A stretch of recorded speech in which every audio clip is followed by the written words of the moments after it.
the college football is at the hands of the presidents of the colleges now, and we're so focused on the NBA postseason, but what could happen for the 2020-2021 seasons?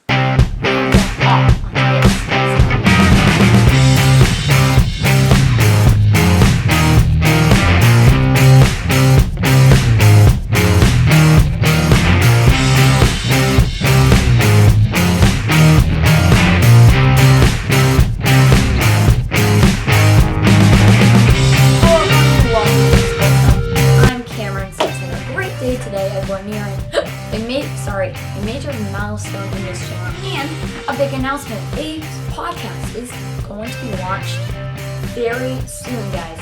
So just to let you know, podcast between me and two other people that will be joining us. And we will record a podcast and we'll post it. We're recording Saturday. The podcast is called the National Sports Podcast, the NSP.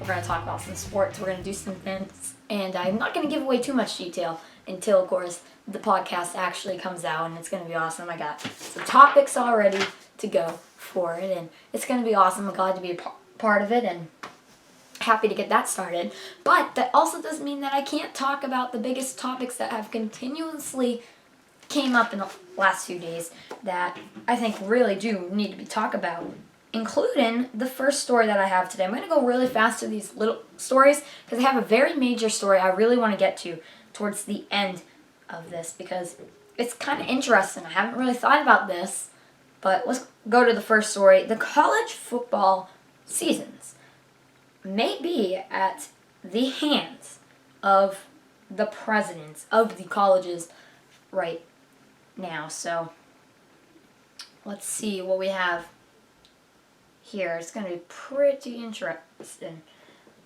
when you hear it because I felt it was pretty interesting as well. From USA Today, .com, college presidents hold fate on football season in their hands. It's always lonely at the top. Few people in higher education are as qualified to assess the cross-current pulling college football into different camps amid the COVID-19 pandemic as Harris Pastes. Not only was Pastes the president of Southeastern Conference while leading the University of South Carolina, he chaired the NCAA Division I board. Sorry guys, I have the hiccups of directors and sat on the board of governors, meaning that he was heavily involved in just about every major college sport decision in the past half-decade. Now, he's a professor of ethnology of South Carolina's Arid School of Public Health, meaning his retirement last summer came shortly after his interest in college sports, and his lifelong academic work would have converged. It's a situation he doesn't envy in the middle of. It's been always lonely at the top, Pastes says, chastising the uniquely difficult moment of his former presidential colleagues now find themselves in, even if you lead through the consequences, and all the people around you are advised, you and saying, you're good to go, let's open. If there's a mistake, it's always you who has to take the fall. The weight of responsibility now sits squarely in the middle of a seesaw that college presidents have been riding for nearly 6 months. With college football skirting the edge of staying on board or falling off completely, most of college football universe, led by the NCAA's lower divisions, made a relatively early decision that it wasn't worth the risk or the trouble to try to play this fall amid the higher profile schools. Big Ten, Pac-12 came to the same conclusion earlier this month. So really this is an interesting article because USA Today sat down with a former president who really sat on the board of the NCAA and really made some of these very tough decisions of saying, well, we can't do this because we can't do this. And he sat and made these difficult decisions before, and he knows what it is. And this now is an even harder decision for him to make, for not him because he's retired, he's a professor, but for everyone to make. He's really drawing the attention to the presidents of each college that need make these decisions. As we know, Pac-12, they've already made the decision, but when your college is so much in the spotlight of schools, and you need to make the right decision, because even if you say, oh, we can't play, it's all going to come down on you because people are going to be upset. But if you say, yeah, we're safe to play, it's still all going to come on to you. So it's a very difficult decision for people to make. And for some people, it's a decision that I think does need to be brought in attention, is you have to think of the safety of players. And I was going to make a video on the college sports, what can happen with them in the next few years, in the next few weeks. Like, will we have a season? We know NFL, already I've seen commercials. The NFL season could happen. But right now, we still think of it as, well, what could happen? Could we have college football? At this point, we actually don't know. Giannis Antetokounmpo wins the Defensive Player of the Year award. Milwaukee Bucks big man has won the Defensive Player of the Year honors ahead of both Los Angeles Lakers Anthony Davis and Utah Jazz Rudy Gobert. And he has won the Defensive Player of the Year. I just want to extend that. Congratulations to him, Defensive Player of the Year, beaten to the best. Always a great honor to be there, and always fun to see a player at the top and doing good. And when they can do good, it's awesome, and it's great to see. We love, definitely love seeing players. Sorry, guys. God, I can't believe I have these hiccups so bad. Love to see players perform so good. Are the Patriots having problems with their quarterback, Jarrett Stidham, guys? Patriots are already frustrated with Jarrett Stidham. The New England Patriots came into the offseason feeling confident that they could win immediately with quarterback Jarrett Stidham, replacing Tom Brady. After a few weeks of training camp, that feeling of optimistic seems to be gone. Stidham, and fourth-round pick in the 2019 NFL Draft, came into camp with edge over former NFL MVP Cam Newton with the regular season less than 3 weeks away, and persevered. Advanced Stidham could be gone. Patriots are so frustrated. Once viewed as a potential first-round pick, the expectations were high for the offensive coordinator, Josh McDaniels. He was going to do good things with Stidham. He could replace Brady. He could be the next Brady. Unfortunately, this result has not been that good with New England. According to the Boston Sports Journal, Greg A. Bedford, the Patriots are increasingly concerned about Stidham's woes in training camp, with mounting frustration that he's failed to grab the starting job. So maybe, we don't know for sure. We're not in the training camp, but from Boston Sports Journal, it sounds like Patriots are just frustrated. They thought it was going to be so good, but they have a backup. They have Cam Newton. How much better is Cam Newton from Jarrett Stidham? We really don't know. We haven't seen Stidham play, but knowing that we have a backup, we have a good player in Cam Newton, who I thought would get the starting job, but apparently he wasn't good. He wasn't going to be in that position. So we'll see what can happen. Before we get into the big story, which I know many of you have been waiting for, I did want to talk about this. I touched upon this just a few weeks ago in the Sports Talk, that Major League Baseball was looking into doing a postseason bubble. Well, the New York Yankees player Aaron Judge is against that. He's against the postseason bubble. And, let's see what he said. This is his quote. He said this to the New York Post. I'm not a fan of it, to be honest. This whole process takes away from the point of winning. That is why we bust our butt all season to get home field advantage and play in our home park, just says, per the New York Post. Hoping we can figure out a way not to do the bubbles in different regions and go back to what we have been doing all year. So, yes, you work your butt off for the home advantage. You work your butt off to have home advantage. But when it comes down to the safety of the players, I'm all for a bubble. Look how this works for the NBA. Look how it's worked for the NHL. NHL has had no positive COVID-19 tests since they've been in the bubble. The NBA, I think, had, 1 or 2? So, I mean, this is good.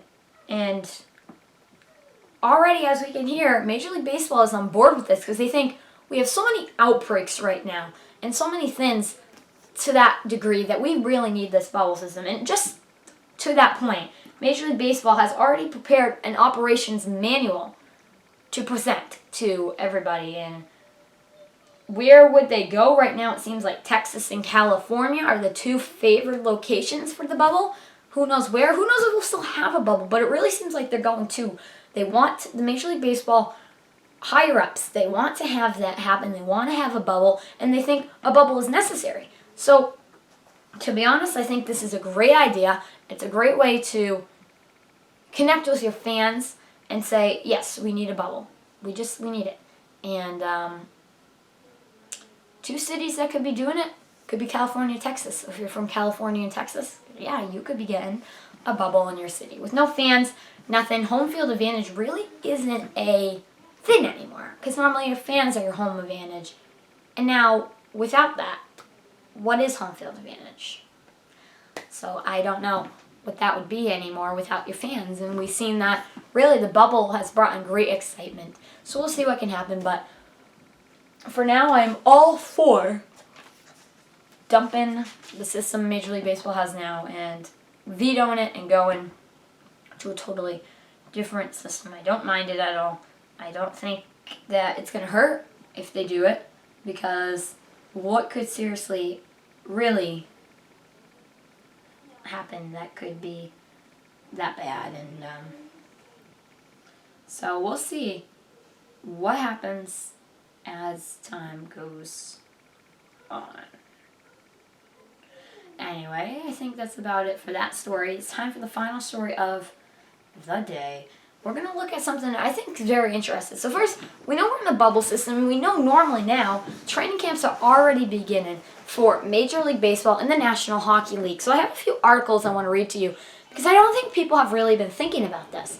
The 2021 season is supposed to begin in just a few months. When actually will that season begin? And how will it actually affect the leagues themselves? Because I think many of us have been saying, well, it's not going to affect us that much. You know, it's not going to be that bad. At least I don't think it should. I don't think it will be that bad. But really, when you think about it, many of the leagues, reports have said NBA is looking to start in December now. And NHL has already aimed a December date back in July. So I'm going to read you an article, actually. What was going to happen, really? So should the NBA stay in the bubble for the next season? Should they play games in the wild world of sports next year? Should they play part of their regular season there? Because look, we're going to run into that problem again is, do we got to stay in the bubble and play again? And also, should they leave the United States? That's another question. So I'm just going to read you this article here. So let's read it. Roundtable. Should the NBA stay in a bubble or the United States for the 2020 season? This was the third and final. Sorry guys, reading the wrong one. My bad. According to Johns Hopkins University, over 22 million people have contracted COVID-19 and 750,000 people have died from it as of August 19th in the United States. Nearly 5.5 million people have contracted it, over 170,000 have died. While we know more than COVID-19 today than the last winter, and face masks are quickly becoming more accepted by the American population, the spread of in the United States is still much higher than other developed parts of the world like Canada, South Korea, the European Union. Because of that, Americans are banned from non-essential international travel that many places they otherwise have visa-free travel to, like Canada and the other parts of the world. For now, the health experts believe that the coronavirus will spread more easily this winter as people do more indoor spaces, parties. This time also concludes with the start of the 2020-2021 NBA season with a regular season start date of around December 1st. The current bubble in Orlando, Florida has worked out well and could have hoped since 22 teams entered and finished their quarantines last July. No player has tested positive for the coronavirus. However, players will ultimately head back home at some point where they could be exposed to the virus again. And though the NBA PA director said in July that it's possible next season would have to be in a bubble again. It's unclear whether the players are willing to spend another lengthy period of time in another isolated environment. Since the Orlando bubble was working possible, the NBA just washes, rinses, and repeats for the 2021 season. But besides cooling temperatures, we could have possible outbreaks. And because of that, it would be surprising if the league considers moving overseas to a different part of the world where the virus management has been stronger. Guys, I just want to talk about this since this topic has been a big one. Now, NBA has announced they are looking for a start date around December 1st, and as well as just trying to get things going in the right direction for them. I think it's a great idea to start around then and just try to. They're going to have many games because it's going to go December to May.